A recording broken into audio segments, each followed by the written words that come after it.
உன் கல்யாண விஷயமா ஏற்பாடு செய்திருக்கிறேன். எனக்கு கல்யாணம் எதை பத்தி நீ பேசக்கூடாது சொல்லி வச்சுட்டேன். எனக்கு கல்யாணம் பண்றதுக்கு ஃபேர் கேர்ள் இந்தியாவிலே கிடையாது, எனக்கு நல்லா தெரியும். வேற எங்க பாத்துருக்கிற? நான் பிரான்ஸ்ல ஒரு கிளப்ல இருக்கவளை பிக்ஸ் பண்ணிருக்கேன். அவ்வளவுதான் மேரேஜ் பண்ண போறேன். எனக்கு தமிழ்நாட்டு பொண்ணு தேவையில்லை.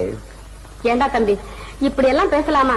உங்க மாமா வேதரத்னம் இருக்கிறாரு, அவர் பொண்ணு சந்திரான்னு ஒரு பொண்ணு இருக்கிறா, அழகா இருக்கிறா, மூக்கு மூலியமா இருக்கிறா. அவளை நான் கல்யாணம் பண்ணிக்கணும். அதுக்காக இங்க வந்து எனக்கு தொல்லை கொடுக்கறேன்.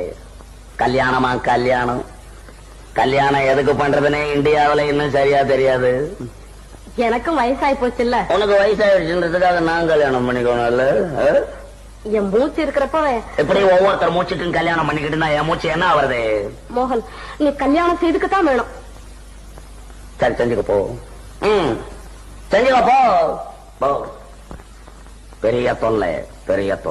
கல்யாணம் செய்து கொண்டுதான் மனிதன் வாழ்க்கை நடத்த வேண்டும் என்பது இந்த நாட்டு சட்டம்.